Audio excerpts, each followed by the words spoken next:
Assalamualaikum warahmatullahi wabarakatuh. Alhamdulillahirabbil alamin. Alhamdulillahilladzi arsala rasulahu bil huda wa dinil haq liyuzhirahu 'alad dini kullih wa kafa billahi syahida. Asyhadu an la ilaha illallah wahdahu la syarikalah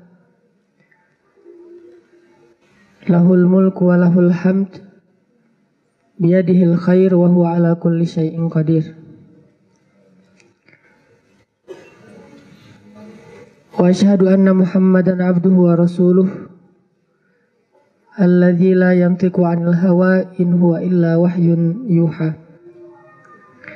Allahumma shalli wa sallim wa barik ala sayyidina Muhammadin wa ala alihi wa sahbihi. Rabbi syrah li sadri wa yassir li amri wa hlul 'uqdatan min lisani yafqahu qawli. Teman-teman sekalian, pertama-tama kita ucapkan syukur dan pujian kepada Allah Subhanahu wa taala.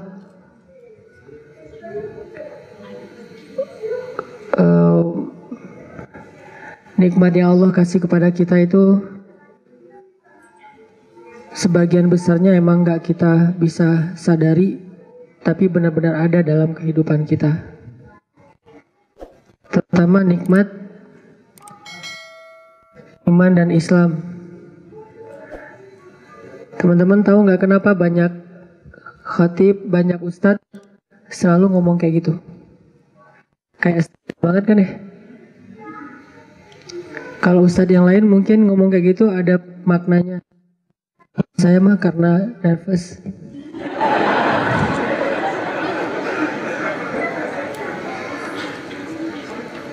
Bukan gara-gara baru buka IG mantan ya. Semalam sih bukanya.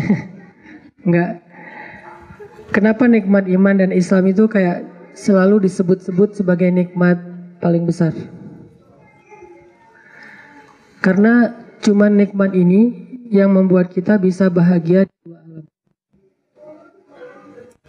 Kalau nikmat yang lain, kita mungkin bisa senang, bisa happy hanya di satu alam, yaitu di dunia doang. Misalnya dikasih uang banyak. Teman-teman senang gak dikasih uang banyak? Terutama uang dolar atau yen ya.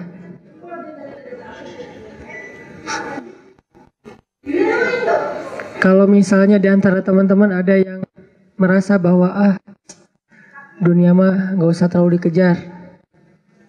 Kalau mau jujur, coba aja doa kayak doa Nabi. Ya Allah, hidupkan saya sebagai orang miskin. Matikan saya sebagai orang miskin.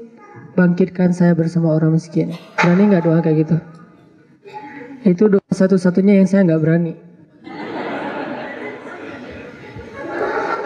Kalau ada orang yang bilang, kenapa ya Allah belum mendengar doa saya? Jadi seolah-olah dia tuh ngeraguin doa kepada Allah. Ngeraguin bahwa Allah itu maha mengijabah doa. Kalau benar-benar ragu, coba aja doa kayak gitu. Kan gak akan dikabulkan juga kan? Ya udah doa aja. Ternyata gak berani, berarti dia yakin sebetulnya. Secara alam bawah sadar, dia itu sebetulnya yakin Allah maha mendengar doa. Karena kalau dia ragu, gak mungkin dia berani ngedoain. Gak mungkin dia berat untuk ngedoain kayak gitu. Kayak misalnya kita meminta ke seseorang yang gak mungkin mengabulkan permintaan kita. Bisa minta apa aja kan? Karena gak akan dikabulkan. Kayak misalnya minta kepada mantan untuk balikan. Padahal dia udah nikah. Ya.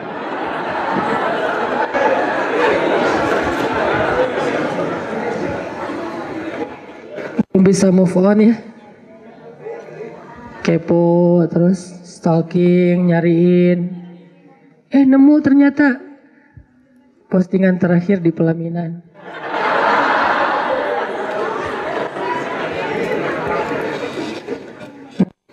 Kakaknya yang nikah, ya. Alhamdulillah. Soalnya saat yang lalu sama aja. Apa sih nggak penting ya. Jadi dikasih uang banyak mungkin happy, tapi di dunia doang. Karena di akhirat begitu kita meninggal, sebanyak apapun uang kita pasti akan kita tinggalkan. Dan kita kalau misalnya meninggal bawa uang juga nggak akan ngaruh uang kita di sana ya. Sama kayak misalnya kita bawa apa misalnya, kita bawa uang rupiah ke Jepang, kita beli apa-apa juga nggak akan diterima kecuali kita nuker dulu ke dalam yen atau dolar atau ngegesek. Gitu juga kita pergi ke akhirat. Kalau kita misalnya bawa harta dunia, emas dan perak, nggak usah uang kertas. Yang lebih berharga daripada uang kertas, az-zahabu wal fiddah. Emas dan perak juga nggak akan bisa dipakai sebagai alat tukar di akhirat. Karena alat tukar dunia sama akhirat itu beda. Kalau dunia alat tukarnya adalah harta, kalau akhirat alat tukarnya adalah pahala atau amal soleh. Sehingga kalau misalnya di akhirat kita pengen dapat satu kebaikan, setetes air aja harus dibayar dengan amal soleh kita. Ya Ustadz, enggak sih. Kenapa? Karena harga barang di surga itu lebih mahal dari semua amal soleh kita. Terus gimana cara kita ngebayar kalau nggak cukup harganya? Itulah berlaku rahmat Allah di situ. Kalau misalnya kita sholat 1 rakaat, Allah mencatatnya minimal 10 rakaat. Kita sedekah sekali, Allah mencatatnya 700 kali. Kenapa Allah lipat gandakan? Karena kalau nggak dilipat gandain, amal kita tuh nggak cukup untuk ngedapetin kebaikan akhirat. Jadi yang dimaksud kita masuk surga dengan rahmat Allah adalah Allah melipat gandakan pahala dalam setiap amal soleh yang kita kerjakan. Itu maksudnya. Makanya banyak ulama, banyak ustaz bilang nikmat yang paling berharga adalah nikmat iman dan Islam. Karena cuma nikmat ini yang bikin kita bahagia 2 alam di dunia dan di akhirat. Dan kenapa kita belajar yakin bahwa kita hidup 2 kali, mati sekali? Dalam filsafat, ini agak ngomong filsafat dikit ya, capruk, gak jelas ya. Dalam filsafat Arab, ketika saya dulu di Mesir belajar bahasa Arab seadanya, itu katanya tidak ketemu 2 huruf mati dalam huruf Arab. Nanti mungkin ada juga filsafat Jepang yang tertera di dalam huruf kanji misalnya ya. Nah, filsafat Islam itu ada di dalam huruf-huruf Arab. Dalam kaidah bahasa Arab, grammar, nggak ketemu 2 huruf mati. Kalau ada 2 huruf mati berurutan atau berdampingan, itu akan dihilangkan terus dijadikan tasydid. Kalau ada 2 huruf mati diganti dengan tasydid. Arti tasydid penekanan, benar-benar gitu. Kenapa nggak ada 2 huruf mati? Karena tidak ada 2 kematian dalam filsafat berpikir umat Islam. Kematian itu cuma sekali. Tapi bisa ketemu 2 huruf hidup. Kenapa? Karena kehidupan itu 2 kali, dunia dan akhirat. Sehingga kalau ada 2 huruf yang sama-sama berstatus sukun atau mati, maka akan diganti dengan tasydid, artinya bahwa mati itu benar-benar ada. Ini filsafat bahasa. Dan pembuktiannya bahwa kematian itu benar-benar ada, bahasa Al-Quran mudah. Negeri yang tandus, bagaimana Allah menjadikannya kembali subur.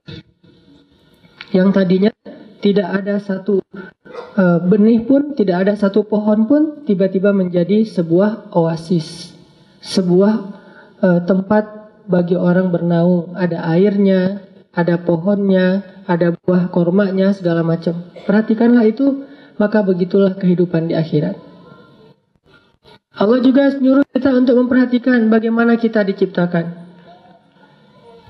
Dulu kita tidak ada sama sekali, tiba-tiba menjadi ada. Maka semudah itu juga buat Allah untuk mengadakan kita kedua kalinya. Padahal kalau secara logika yang pertama lebih susah dari yang kedua. Kenapa? Yang pertama itu belum ada bahannya.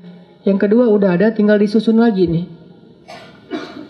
Yang pertama belum ada konsepnya, bentuknya. Yang pertama udah ada, cuman tinggal disusun. Maka kehidupan akhirat itu secara logika sangat logis. Kehidupan akhirat itu dalam Al-Quran disebutkan hampir di semua surat ada pembahasan tentang akhirat. Kenapa? Supaya kita sadar kita tuh hidup 2 kali. Hidup sekarang dan hidup nanti. Cuman bedanya di surga itu nggak ada jomblo. Itu doang sih bedanya. Jadi nggak ada cerita di surga itu belum bisa move dari mantan. Nggak ada di surga itu cerita ditikung. Itu nggak ada. Nggak ada adegan di surga lagi ngecengin, wah tuh kayaknya gua banget tuh, klik banget lah. Misalnya gua mah tipenya Jepang, Korea lah, Oriental ya. Wah ini pas banget nih bidadarinya Oriental gitu. Ternyata dia udah jadian sama orang lain, terus kecewa, bunuh diri di surga, loncat ke neraka gitu kan. Itu nggak ada.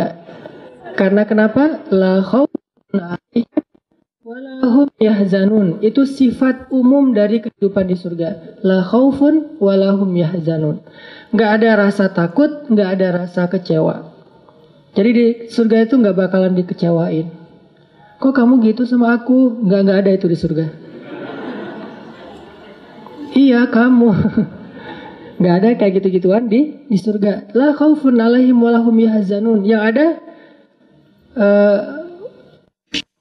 Asyiril ladzina amanu. Mereka terus setiap hari dapat berita gembira. Hari ini berita gembira apa, besok berita gembira apa, lusa berita gembira apa, dan seterusnya dan seterusnya. Dan modalnya cuma kalau kita menjadi hamba Allah yang percaya kepada Allah dan mengikuti syariat Allah Subhanahu wa taala. Kenapa kayak gitu? Karena akhirat dan surga hanya Allah sediakan kepada hambanya yang percaya. Kalau nggak percaya, ya berarti tidak punya perjanjian apa-apa. Jadi kita berakad dengan Allah itu dengan iman. Saya percaya ya Allah. Kalau percaya ya sudah, beramallah untuk 2 kehidupan. Beramal untuk di dunia dan beramal juga untuk akhirat. Jadi kalau kayak saya tuh punya satu hashtag yang coba dijalankan dan mudah-mudahan bisa di-share juga ke kita. Hashtagnya sedekah sesering belanja. Jadi kalau kita belanja, kita di waktu yang sama juga coba kasih budget buat sedekah. Minimal 30%. Ini bukan syariat ya. Ini mah saya jalanin coba-coba nih. Tapi alhamdulillah udah coba dijalankan. Kalau saya belanja 1 juta, berarti saya akan ngeluarin budget 1.300.000 kurang lebih. 300-nya transfer ke rekening atau rekening kemanusiaan. Jadi kan ketahan nih mau belanja, 10 juta, berarti 13 juta kan? Ketahan, minimal 30% kalau menurut saya, biar kerasa, ketahan juga. Sekaligus kalau kita belanja, apalagi di Indonesia, kan suka nggak ada uang receh tuh. Kalau di Jepang mungkin banyak ya, uang sen atau apalah istilahnya. Kalau di Indonesia suka nggak ada kembalian. Niatkan transaksinya bukan cuma transaksi jual beli, tapi transaksi sedekah. Naik ojek online misalnya, kan suka dibilang, mas maaf, kan bete tuh, wah kayaknya sengaja nih biar nggak perlu dibalikin, nggak ada kembalian, dan itu udah kayak jadi kebiasaan beberapa driver online atau driver taksi biasa. Kalau kita niatkan transaksi jual beli, kadang gampang kecewa, tapi kalau kita niatkan memang transaksinya jual beli plus sedekah, insya Allah kita akan lebih rela. Ya, kita dapat 2 kebaikan sekaligus, kebaikan dunia dapat, kebaikan di akhirat juga dapat. Inilah kenapa nikmat iman dan Islam itu selalu disebut sebagai nikmat yang paling berharga, karena cuma nikmat itu yang bikin kita bahagia di dalam dunia dan akhirat.